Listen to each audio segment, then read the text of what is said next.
हुन्छ सबैलाई जय मसीह साथै नमस्कार। स्वागत छ तपाईहरुलाई हाम्रो मिनी ब्लगमा। हामी नेपाल प्रार्थना चर्च बनेपाबाट केही जवानहरू मिलेर पनौती नजिकै रहेको जन्तेढुङ्गा भन्ने ठाउँमा हामी जाँदै छौं।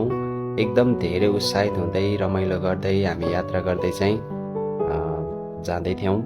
बाटो अलिकति लामो थियो, लगभग 8 किलोमिटर जति लामो रहेछ। बीचमा एकदम धेरै अलिकति गाह्रो पनि भयो। लगभग 1.5 घण्टा जति हिँडिसके पछाडि चाहिँ हामीलाई त्यो ठाउँमा त्यो गन्तव्य स्थानसम्म पुग्नको लागि अलि गाह्रै भइरहेको थियो। र पनि हामी एकदम धेरै उत्साहित हुँदै रमाइलो हुँदै हैन सबैजना भाइ बहिनीहरू मिलेर जाँदै थियौं हैन। बाटो अलिकति अब जंगलको बाटो यात्रा गर्दाखेरि चाहिँ यात्रा गर्दा अलिकति गाह्रो पनि भयो थियो, तर एकदम धेरै रमाइलो पनि भयो। एक्साइटेड हुँदै हाम्रो भाइ बहिनीहरू अनि हामी जतिजना थियौँ एकदम धेरै रमाइलो हुँदै यात्रा गऱ्यौँ। साथै एकदम धेरै मनलाई शान्ति पनि मिलिरहेको थियो त्यो ठाउँमा यात्रा गर्दाखेरि। माथि डाँडामा जाँदै थियौँ।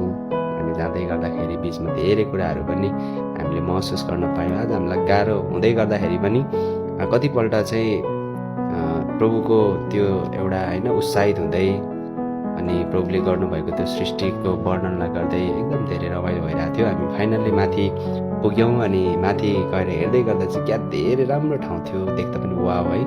माथि डाँडाबाट चाहिँ हरियाली, यो असारको समयमा एकदम धेरै राम्रो ठाउँ थियो। अनि त्यहाँनिर चाहिँ धेरैजना मान्छेहरू घुम्न आउनु हुँदो रहेछ अनि हामी पनि घुम्न त्यहाँ गयौँ। अनि हाम्रो बहिनीहरू त्यहाँ एकदम धेरै थाकिरहेको अवस्था थियो, सबैजना बसिरहेको थियो अनि हामी पछाडि गइरहेको थियौँ। त्यहाँ थुप्रैजना अरू व्यक्तिहरू पनि हुनुहुन्थ्यो। एकदम धेरै फोटोहरू खिचिरहनु भएको थियो अनि रमाइलो गरिरहनु भएको थियो, गीत गाउँदै नाच्दै गाउँदै रमाइलो गरिरहनु भएको थियो। अनि त्यहाँ हामी पनि पुग्यौँ अनि हाम्रो बहिनीहरू पनि त्यहाँनिर हात हल्लाउँदै हुनुहुन्छ। हामी फाइनल्ली आइपुग्यौँ, अब रमाइलो गर्नुपर्छ भनेर है उत्साहित हुनुहुन्छ, जे होस् खुसी हुनुहुन्छ। अनि हामी त्यहाँनिर जाँदै गर्दाखेरि त्यो ठाउँमा अलि कस्तो राम्रो खालको भ्यूहरू देखिरहेको थियो क्या, मलाई पनि शान्त मिल्ने खालको। त्यहाँबाट चाहिँ पनौती देखिँदो रहेनछ, तर पनि त्यो ठाउँमा पुगिसके पछाडि छुट्टै आनन्द हुने रहेछ। हामीले त्यो ठाउँमा पुगेर प्रार्थनाहरू गऱ्यौँ, प्रभुले गर्नुभएको हैन सृष्टिहरूको विषयमा त्यहाँनिर वर्णन गऱ्यौँ अनि प्रार्थना गऱ्यौँ अनि केही गीत भजनहरू गायौँ।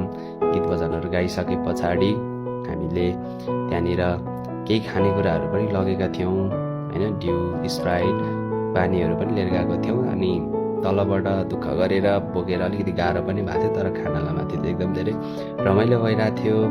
अनि हामीले खाँदै गर्दाखेरि हैन प्रकृति अब प्रभुले सृष्टि गर्नुभएको हरेक कुराहरू हेरिकन हामीले उत्साहित हुँदै खाँदै रमाइलो गर्दै हैन अलिकति रमाइलो फिल भइरहेको थियो हैन। सबैजना उत्साहित हुँदै त्यहाँनिर खाजाहरू म पनि के कम भनेर मजाले त्यहाँ भिडियोहरू गरिरहेको थिएँ। त्यस पछाडि हामीले भिडियोहरू बनायौँ। भिडियोहरू बनाइसकेपछि कति फोटो खिच्यौँ। त्यस पछाडि हामीले लगभग 5:30 बजेतिर हामी त्यहाँबाट तलतिर झऱ्यौँ। त्यस पछाडि हाम्रो मिनी ब्लग सकियो। धन्यवाद तपाईहरुलाई हेरिदिनु भयो।